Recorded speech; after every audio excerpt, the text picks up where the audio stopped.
আমাকে প্রথমে চেষ্টা করা হলো আহলে হাদিস বানাবার জন্য। আমি স্পষ্ট বলতে চাই, জসিমউদ্দিন রহমানী কোনোদিন আহলে হাদিসের মাদ্রাসায় পড়ে নাই, আহলে হাদিসদের কোনো সংগঠনের সাথে নিজেকে সম্পৃক্ত করে নাই। জসিমউদ্দিন রহমানী লালবাগ জামিয়া কোরআনিয়ার ছাত্র। জসিমউদ্দিন রহমানী জামিয়া রহমানিয়ার ছাত্র। জসিমউদ্দিন রহমানী দারুল উলুম দেওবন্দের ছাত্র। সুতরাং যারা এরকম কালারিং করার চেষ্টা করেছে এবং করছে, আমি তাদের সাবধান করে দিতে চাই, আপনারা যতই চক্রান্ত করেন, হাসিনার চক্রান্ত যেভাবে মাকড়সার জালের মতো ছিন্ন হয়েছে, আপনাদের সকল চক্রান্ত মাকড়সার জালের মতো ছিন্ন হয়ে যাবে ইনশাআল্লাহ। বাংলাদেশের মুসলিমদের অন্তর থেকে ঈমানের নাম ও নিশানা মুছে দেওয়ার জন্য দীর্ঘদিন লালন পালন করে রয়ের মাধ্যমে প্রশিক্ষণ দিয়ে এদেশের বুকে এক ডাইনি স্বৈরাচারিণী শেখ হাসিনাকে পাঠানো হয়েছিল, যে বাংলাদেশে প্রথমে এসে সরাসরি ইসলামের উপর আক্রমণ করেছিল, কুকুরের মাথায় টুপি পরিয়েছিল। এদেশের লক্ষ উলামায়ে কেরামের সেরে তাজ শাইখুল হাদিস আল্লামা আজিজুল হক সাহেব, মুফতি আমিনী সাহেব সহ অসংখ্য উলামায়ে কেরামদেরকে জেলে পুরেছিল। এরপরে যখন তাওহীদি জনতা তাকে দ্বিতীয়বার ক্ষমতা আসার থেকে সরিয়ে দিল, ভিন্ন কৌশলে মাঠে নামলো। এবারে প্রথমে হামলা করলো এদেশের যে সমস্ত উলামায়ে কেরাম তাওহীদের কথা বলে, আল্লাহর জমিনে আল্লাহর দ্বীনকে বিজয়ী করতে চায়, তাদেরকে বিভিন্নভাবে কালারিং করার চেষ্টা করা হয়েছিল।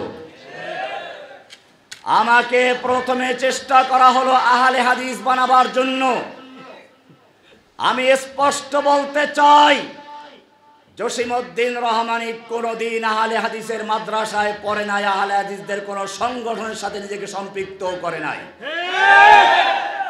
জসিমউদ্দিন রহমানী লালবাগ জামিয়া কোরআনিয়ার ছাত্র। জসিমউদ্দিন রহমানী জামিয়া রহমানিয়ার ছাত্র। জসিমউদ্দিন রহমানী দারুল উলুম দেওবন্দের ছাত্র। সুতরাং যারা এরকম কালারিং করার চেষ্টা করেছে এবং করছে, আমি তাদের সাবধান করে দিতে চাই, আপনারা যতই চক্রান্ত করেন, হাসিনার চক্রান্ত যেভাবে মাকড়সার জালের মতো ছিন্ন হয়েছে, আপনাদের সকল চক্রান্ত মাকড়সার জালের মতো ছিন্ন হয়ে যাবে ইনশাআল্লাহ। এরপরে হাসিনা চক্রান্ত করলো তার চেয়েও মারাত্মক। আল্লাহ এবং আল্লাহর নবীকে নিয়ে কটূক্তি করার জন্য একদল নাস্তিক মুরতাদকে লেলিয়ে দিল। শাহবাগ আন্দোলনের নামে, গণজাগরণ মঞ্চের নামে সারা বাংলাদেশের মুসলিমদের ঈমান আকীদা নষ্ট করার জন্য নাস্তিকতাবাদীর জাগরণ সৃষ্টি করা হয়েছিল। আমরা তখন বলেছিলাম, শেখ মুজিবকে নিয়ে আপনি আইন করছেন, প্রথমবার তাকে যদি কটূক্তি করা হয় তাহলে 14 বছরের সাজা, দ্বিতীয়বার করলে যাবজ্জীবন সাজার আইন করা হলো। আমরা বলেছিলাম, আপনার কাছে আপনার পিতার মর্যাদা আছে, থাকবেই, আপনার কাছে আপনার পিতার মূল্য থাকবে, এটাই স্বাভাবিক, তার জন্য আইন করুন, আমাদের আপত্তি নেই। কিন্তু জেনে রাখবেন, আপনার কাছে আপনার পিতার যতটা মূল্য আর মর্যাদা রয়েছে, এদেশের প্রতিটি মুসলমানের অন্তরে তার চেয়ে লক্ষ কোটি গুণ মর্যাদা রয়েছে আল্লাহ এবং আল্লাহ রাসূলের জন্য। আল্লাহ এবং আল্লাহর রাসূলকে নিয়ে যদি কেউ কটূক্তি করে, কেউ অবমাননা করে, আল্লাহ এবং আল্লাহর রাসূলের শানে যদি কেউ বেয়াদবি করে, আপনি তাদেরকে কোরআনের আইনে বর্ণিত শাস্তি বিধান করুন। তিনি আমাদের কথা বুঝলেন না, আমাদের ভাষা চিনলেন না। তিনি নাস্তিক মুরতাদদেরকে গোপনে বিদেশ যাওয়ার ব্যবস্থা করে দিল। তখন আমরা চিন্তা করলাম, আল্লাহর কোরআনের আইন বাস্তবায়ন করার জন্য এদেশের তৌহিদি মুসলমান যথেষ্ট, তোমাদের কোনো প্রয়োজন নেই। আজকে আপনাদেরকে পরিষ্কার বলি, ভালো রেখে শুনুন, ভালো করে শুনুন। কোরআনের সূরা আহজাব 33 নম্বর সূরার 60 এবং 61 নম্বর আয়াত পড়ুন। 57 নম্বর আয়াত থেকে শুরু হয়েছে। আল্লাহ তাআলা বলছেন, যারা আল্লাহ এবং রাসূলকে কষ্ট দেয়, এরা যদি বিরত না থাকে, লাইল্লাম ইয়ানতাহিল মুনাফিকুনা ওয়াল্লাযীনা ফী কুলুবিহিম মারাদুন ওয়াল মুরজিফুনা ফিল মাদিনা।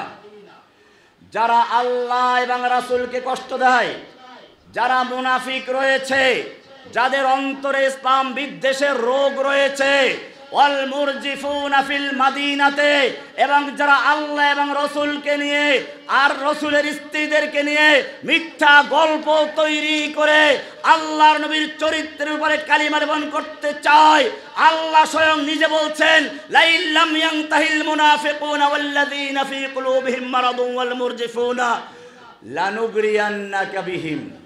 হে নবী, আপনাকে তাদের বিরুদ্ধে আমি খেপিয়ে দেব, উত্তেজিত করে দেব। কে বলেছেন? এখানে শেষ নয়, আল্লাহ বলছেন, আইনামা সুকিফু, তাদেরকে যেখানে পাওয়া যাবে, উখিযু, পাকড়াও করা হবে, অকুত্তিলু তাকতিলা, এবং তাদেরকে নির্মমভাবে কেটে টুকরো টুকরো করা হবে। আরবি যারা জানেন তাদেরকে বলতে চাই, আইনামা সুকিফু মারুফ না মাজহুল? মাজহুল। উখিযু মারুফ না মাজহুল? অকুত্তিলু মারুফ না মাজহুল? মাজহুল কাকে বলে? মা লাম ইউসাম্মা ফাইলুহু, যার ফাইল বা কর্তা উল্লেখ থাকে না। আপনি যদি কোরআনের বর্ণনা ভঙ্গিমা দেখেন, দেখবেন উসলুবুল কোরআন কি বলে। চোরের হাত কাটার বিধান সম্পর্কে বলা হয়েছে, আস-সারিকু ওয়াস-সারিকাতু ফাকতাউ আইদিয়াহুমা। ফাকতাউ মারুফের সিগা, তোমরা কাটো।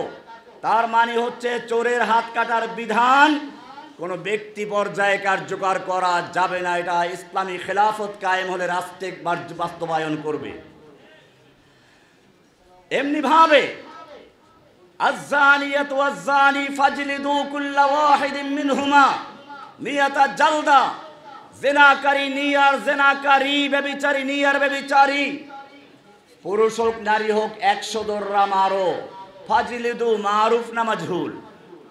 তার মানে জিনার ব্যভিচারের আইন কোনো ব্যক্তি পর্যায়ে করা যাবে না। এটা ইসলামী রাষ্ট্র গঠন হওয়ার পরে রাষ্ট্রীয়ভাবে কাজীর মাধ্যমে কার্যকর করা হবে। এই বর্ণনার ধাঁচে হওয়া উচিত ছিল এখানে মারুফের সিগা, তা না হয়ে আল্লাহ বলেছেন আইনামা সুকিফু, যেখানে পাওয়া যাবে, উখিযু, পাকড়াও করা হবে, অকুত্তিলু তাকতিলা, তাদেরকে কেটে টুকরো টুকরো করে দেওয়া হবে। কে বলেছেন? আল্লাহ। এখানে উসলুব পরিবর্তন হয়ে গেছে, ধারা পরিবর্তন হয়ে গেছে। কারণ আল্লাহ এবং আল্লাহর রাসূলের শানে যদি কোনো ব্যক্তি গুস্তাখি করে, বেয়াদবি করে, আল্লাহর জমিনে তার থাকার কোনো অধিকার থাকে না। তাকে যেখানে পাওয়া যাবে সেখানে তাকে হত্যা করা হবে। আল্লাহু আকবার। আমি সারা দুনিয়ার নাস্তিকদেরকে বলছি, শুধু বাংলাদেশের নয়, ভারতের নয়, জেনে রাখবে সারা দুনিয়ার মুসলিম তৌহিদি জনতা জেগে উঠেছে। हर समत मचलती किरणों ने अफसून गबे सबे गम तोड़ दिया, अब जाग उठे हैं दीवाने, दुनिया को जगा कर दम लेंगे।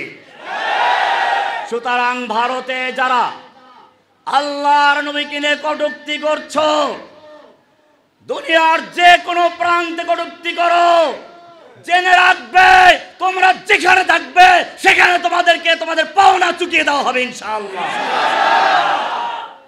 ভাইয়েরা আমার, অনেক গুরুত্বপূর্ণ কথা ছিল, নামাজের সময় হয়ে গেছে। আমরা আমাদের যুবক ভাইদেরকে বলবো, আজকে সিরাতুন নবীর উপরে গুরুত্বপূর্ণ আলোচনা হওয়ার ইচ্ছা ছিল।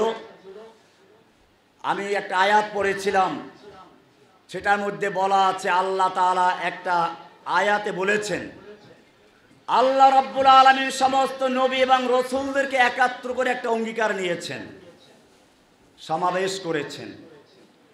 কিসের সমাবেশ? আল্লাহ তাআলা সমস্ত নবী রাসূলদেরকে উদ্দেশ্য করে বলছেন, লামা আতাইতুকুম মিন কিতাবিন ওয়া হিকমা, আমি তোমাদেরকে কিতাব দিব, হিকমা দিব।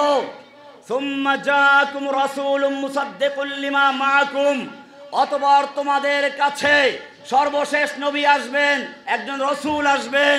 তিনি যখন আসবেন তোমাদের কাজ হচ্ছে তার প্রতি ঈমান আনা, তাকে সাহায্য করা। আল্লাহ বলছেন, লা তুমিনুন্না বিহি ওয়া লা তানসুরুন্নাহু, তোমরা তার উপর ঈমান আনবে, তাকে সাহায্য করবে। এরপরে প্রশ্ন করেছেন, আকরারতুম, ক্বালু আকরারনা, সব নবী রাসূলগণ বলেন আমরা মেনে নিচ্ছি। এবারে আল্লাহ বললেন, ক্বালা ফাশহাদু ওয়া আনা মাআকুম মিনাশ শাহিদিন, তোমরা সাক্ষী থাকো, আমরাও সাক্ষী রইলাম।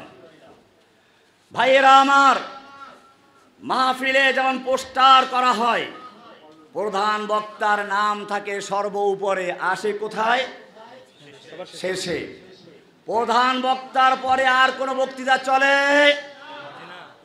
ঠিক তেমনি ভাবে আল্লাহ রাব্বুল আলামিন নবুয়তের পোস্টার করেছেন। নবুয়তের সরবরাহকে, নবুয়তের পোস্টারের প্রথম যে নামটি বড় অক্ষরে লেখা, সে লোকটি হচ্ছে আপনার আমার নবী সরওয়ারে কায়নাত মুহাম্মদুর রাসূলুল্লাহ সাল্লাল্লাহু আলাইহি ওয়াসাল্লাম। এরপরে যে নামগুলো, সেগুলো হচ্ছে আদম থেকে শুরু করে ঈসা আলাইহিস সালাম পর্যন্ত। যখন মাহফিল শুরু হয়ে গেল, আদম আসলো, ঈসা আলাইহিস সালাম পর্যন্ত সব নবী আসলেন, সবাই এক কথাই বলেন, প্রধান মেহমান আসবে। প্রধান মেহমান এসে গেলেন। সংক্ষিপ্ত করছি, আল্লাহর নবী সাল্লাল্লাহু আলাইহি ওয়াসাল্লামকে ঘোষণা করা হলো, আমা আরসালনাকা ইল্লা রাহমাতাল লিল আলামিন। প্রধান বক্তা এসে গেলেন, প্রধান মেহমান এসে গেছেন। এরপরে যদি কোনো ব্যক্তি নবুয়ত দাবি করে, সে ব্যক্তি নবী না কাফের? এজন্য কাদিয়ানীরা মুসলমান না কাফের? কাদিয়ানীদের কাছে দলিল চাওয়াও জায়েজ নেই। আপনারা জানেন, আল্লাহর নবীর জীবদ্দশাতেই গোলাম মুসাইলামাতুল কাজ্জাব আল্লাহর নবীকে উদ্দেশ্য করে চিঠি লিখেছিল। কি লিখেছিল শুনুন। সে লিখেছিল, মিন মুসাইলামাতা রাসূলিল্লাহি ইলা মুহাম্মাদিন রাসূলিল্লাহ, আল্লাহর রসুল মুসাইলামার পক্ষ থেকে আল্লাহর রসুল মুহাম্মাদের প্রতি, ফাইন্নি উশরিকতু ফিল আমর, আমাকে আপনার সঙ্গে নবুয়তের ব্যাপারে শরীক করা হয়েছে। ফানিসফুল আরদি লি ওয়া নিসফুল লাকা, অর্ধ পৃথিবীর নবী আমি, অর্ধ পৃথিবীর নবী আপনি। আল্লাহর নবী তার কাছে কোনো দলিল চেয়েছিলেন? স্পষ্ট হয়ে যান আল্লাহর নবী কি উত্তর দিলেন। তিনি পরিষ্কার লিখে দিলেন, মিন মুহাম্মাদিন রাসূলিল্লাহি ইলা মুসাইলামাতাল কাজ্জাব ইন্নাল আরদা লিল্লাহি জামিআ আসলিম তাসলিম। আল্লাহর নবী উত্তর সোজা লিখলেন, আল্লাহর রসুল মুহাম্মাদের পক্ষ থেকে মিথ্যাবাদী মুসাইলামার প্রতি ইসলাম কবুল করো, চলে আসো, নতুবা তোমার মৃত্যু সামনে আসতেছে। কোন দলিল চেয়েছিলেন? বোঝা গেল আল্লাহর নবীর পরে যদি কোন ব্যক্তি নবুয়তের দাবি করে, বিনা প্রমাণে বিনা দলিলে সে কাফের। তার কাছে কেউ দলিল চাইলেও বুঝতে হবে তার ঈমানি দুর্বলতা রয়েছে। ভাইয়েরা আমার, বর্তমানে আর একটা গ্রুপ তৈরি হয়েছে, আল্লাহর নবীকে তারা বলে পিয়ন। কথা না বললে হচ্ছে না। জেলখানায় আমি পেয়েছি, এরা দাবি করে আহলুল কোরআন। কোরআন মানে তাদের বক্তব্য হচ্ছে পিয়ন তো চিঠি দিয়ে চলে যায়, তার তো কোনো কাজ নেই, চিঠিতে কি আছে ওইটা পাঠক দেখবে। ঠিক আল্লাহর নবী নাউজুবিল্লাহ আলিয়াজবিল্লাহ, ওদের ভাষা বলছি, আল্লাহর নবীর কাজ হলো চিঠি অর্থাৎ কোরআন পৌঁছে দেওয়া, এরপরে নবীর কোনো কাজ নেই। জোরে বলেন নাউজুবিল্লাহ। আল্লাহর নবীকে যারা পিয়ন বানিয়েছে, আমি তাদের স্পষ্ট বলতে চাই, শাতিমে রাসূলদের যেই শাস্তি, ইনশাআল্লাহ বাংলার জমিনে আলে কোরআন নামধারী বেয়াদবদেরও সেই শাস্তি ইনশাআল্লাহ। তোমরা জেনে রাখো, আহলুল কোরআনদেরকে বলছি, কোরআন পরিষ্কার বলছে রাসূল পিয়ন নন। কোরআন পরিষ্কার বলছে মাইয়ুতির রাসূল ফাকাদ আতা আল্লাহ, যে ব্যক্তি রাসূলের ইতাআত করে আনুগত্য করে সে আল্লাহর আনুগত্য করে। কার আনুগত্য করে? পিয়নের কি আনুগত্য করা হয়?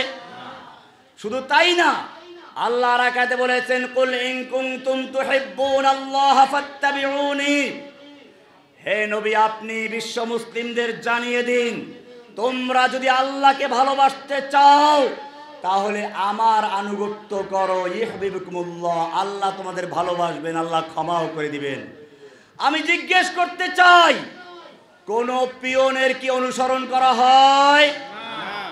রাসূলের অনুসরণ করতে বলেছেন কে? আল্লাহ। কোথায় আছে? কোরআনে আছে। তাহলে যারা কোরআন মানার দাবি করে তারা যদি রাসূলকে না মানে, কোরআনের এই আয়াতকে স্বীকার করে তারাও কাফির, এবারে কোনো সন্দেহ নেই। আমি বলতে চাই, আল্লাহর নবীর আজকে সিরাত নিয়ে আলোচনা হচ্ছে, দীর্ঘ আলোচনা করার ইচ্ছা ছিল, সময় নেই। সর্বোপরি আমি আমার ভাইদেরকে বলবো, আল্লাহর নবীর সিরাত নিয়ে ইনশাআল্লাহ দীর্ঘ আলোচনা হবে। সিরাতের একটা বড় দিক হচ্ছে আল্লাহর নবীর মানুষদেরকে ঐক্যবদ্ধ করা। আপনারা জানেন আলী এবং মুয়াবিয়া রাদিয়াল্লাহু তাআলা আনহুমার মধ্যেও যুদ্ধ হয়েছিল, ভুল বোঝাবুঝি হয়েছিল। এই সময় রোমের শক্তি রোম সম্রাট আমিরে মুয়াবিয়াকে পত্র লিখেছিল, আমরা শুনেছি আপনার ইমাম, আপনার আমির আপনার উপরে ক্ষুব্ধ হয়েছে, আপনাকে অপছন্দ করে, আপনার যোগ্যতাকে অবমূল্যায়ন করে। আপনি যদি আমাদের সাহায্য চান আমরা সাহায্য নিয়ে এগিয়ে আসব, আলীকে নির্মূল করে দিব। আমিরে মুয়াবিয়া রাদিয়াল্লাহু তাআলা আনহু উত্তর দিলেন, ইয়া কালবার রোম, ওহে রোমের কুকুর, আমার সঙ্গে আমার খলিফার বিরোধ চলছে, এই সুযোগ নিয়ে যদি মুসলিম ভূখণ্ডের দিকে এক কদম বাড়াতে চাস, আলীর পক্ষে যুদ্ধ করে যে লোকটা সর্বপ্রথম জীবন দিবে সেই লোকটা হচ্ছে আমির মুয়াবিয়া রাদিয়াল্লাহু তাআলা। আমাদেরকে অবিভক্ত করার চেষ্টা করা হয়েছে এবং হচ্ছে। কেউ জামাত ইসলাম, কেউ রাজাকার, কেউ জঙ্গি, কেউ সরকারবাদী। সাইদি সাহেবকে রাজাকার বানানো হলো। আমি জেলখানায় দীর্ঘদিনের স্থায়ী বাসিন্দা হওয়ার কারণে নিজামী সাহেবকে পেয়েছি, এক বিল্ডিংয়ে ছিলাম।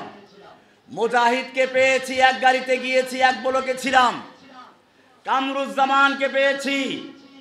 এরকম ভাবে বর্তমানে জীবিত আছেন এটিএম আজহারউদ্দিন, জামাতের সাবেক সেক্রেটারি, আমাকে অত্যন্ত ভালোবাসতেন। প্রতি সোমবার তিনি খিচুড়ি পাকান, সবজি খিচুড়ি আমার জন্য একটা নিয়মিত পাঠাতেন। শুধু তাই নয়, জামাতের বর্তমান সেক্রেটারি গোলাম পরওয়ার সাহেবকে আমি জেলখানায় পেয়েছি। আমাদের মধ্যে মধুর সম্পর্ক ছিল। আমি জেলখানায় হেফাজতের নেতাদেরকে পেয়েছি। মাওলানা মামুনুল হক সাহেবকে প্রথমে না জেনে আমার বলটি দিয়ে দিয়েছিল, কিন্তু যখন ওরা বুঝলো যে দুজনকে এক খাঁচায় রাখা যাবে না, দেশ উল্টে যেতে পারে, কয়েকদিন পর তাকে সরিয়ে অন্য বিল্ডিংয়ে দিয়ে দিল। আমি পেয়েছি মুশতাকুন নবী সাহেবকে, পেয়েছি মনির হোসেন কাসিমি সাহেবকে, পেয়েছি জুনায়েদ আল হাবিবকে, পেয়েছি সাখাওয়াত হোসেন রাজিকে, পেয়েছি মাওলানা মাহমুদ হাসান গুনবীকে, পেয়েছি হারুন ইজহারকে, আর যত লোক আছে আরো দেখি নাই যাদেরকে জেলখানায়। মীর ইদ্রিস সাহেব আছেন, নিজামুদ্দিন সাহেব এসে গেছেন, আমার অত্যন্ত মহব্বতের মুরব্বী। আমি যার অন্তর থেকে যাকে ভালোবাসি এইমাত্র এসে পৌঁছেছেন। আমি এখন দেখলাম আল্লাহু আকবার। আমি আল্লাহর কাছে দোয়া করেছিলাম জেলখানায় বসে, রব্বুল আলামিন আমি হয়তো জেলখানা থেকে বের হয়ে যাব, আল্লাহুম্মা জাআললি বিতারাতান সালিহা, আল্লাহ তুমি আমার চলার পথকে সুগম করার জন্য, দ্বীনের দাওয়াতকে সম্প্রসারিত করার জন্য আমার জন্য এমন কিছু বন্ধু মিলিয়ে দাও যারা শুধু তোমাকেই ভয় করবে, দুনিয়ায় কাউকে ভয় করবে না, যারা আমাকে সৎ পথের পরামর্শ দিবে। আমি মনে করি এই মুরব্বিয়ানে কেরামকে আল্লাহ তাআলা কবুল করেছেন। মনে রাখবেন, জেলখানায় যাওয়ার জন্য কবুলিয়াতের প্রয়োজন আছে। আপনারা পাখি পালেন, খাঁচায় পাখি পালে, ময়ূর পালে, তোতা পাখি পালে। ময়ূর পালে দেখতে সুন্দর সে কারণে, তোতা পাখি পালে তার আওয়াজ সুন্দর সেই জন্য। কাউয়া পাখি কেউ পালে? বোঝা গেল আল্লাহর কাছে গ্রহণযোগ্য হওয়ার জন্য যাদের আওয়াজ আছে, যাদের কোরআনের কণ্ঠে আওয়াজ, কোরআনের আওয়াজ চলে, আল্লাহ রাব্বুল আলামিন তাদেরকেই জেলখানা নিয়ে যান, দুশমনরা তাদেরকেই গ্রেফতার করে। সুতরাং বুঝতে হবে, জেলখানায় গেলে পরে মানুষের ইজ্জত সম্মান করে না। তার বাস্তব প্রমাণ হচ্ছে এ পর্যন্ত যারা জেল থেকে বেরিয়ে এসেছেন, আগের তাদের যে অবস্থান ছিল, জেল থেকে বেরোনোর পরে তাদের অবস্থান কমেছে না বেড়েছে? আমাদের রফিকুল ইসলাম মাদানী, আলী হাসান ওসামা, মাহমুদ হাসান গুনবী সহ, হারুন ইজহার সাহেব সহ আরো যত ওলামায়ে কেরাম বের হয়েছেন, তাদের সম্মান আল্লাহ বৃদ্ধি করে, কে বৃদ্ধি করে দিয়েছেন? সুতরাং মনে রাখতে হবে, আমাদের সামনে গিয়ে যেটা বাধা আসবে, আমি আমার যুবক ভাইদেরকে বলছি, ওলামায়ে কেরামদের নেতৃত্বে, ওলামায়ে কেরামদের কিয়াদতে ঐক্যবদ্ধ হও। খবরদার, যারা জানে আর যারা জানে না তারা কি সমান? আল্লাহর রাসূল সাল্লাল্লাহু আলাইহি ওয়াসাল্লাম বলেছেন, আল উলামা ওয়ারাসাতুল আম্বিয়া, নবীগণ হচ্ছে আলেমগণ হচ্ছে নবীদের ওয়ারিস। আমি যুবক ভাইদেরকে বলবো, সারা বাংলাদেশের যুবক ভাইদেরকে বলবো, খবরদার স্থানীয় ওলামায়ে কেরামদের সঙ্গে পরামর্শ করে কাজ করবেন। আমাদের সেমিনারগুলো তাদের নেতৃত্বে আপনারা করবেন। জেনে রাখবেন, যে কোনো আন্দোলন সফল হতে হলে তিনটা জিনিসের প্রয়োজন: মুরব্বী আলেমদের পরামর্শ, যুবকদের রক্ত, ধনীদের অর্থ। আল্লাহ তাআলা আমাদের সকলকে তৌফিক দান করুন, আমিন। আসসালামু আলাইকুম ওয়া রাহমাতুল্লাহি ওয়া বারাকাতুহু।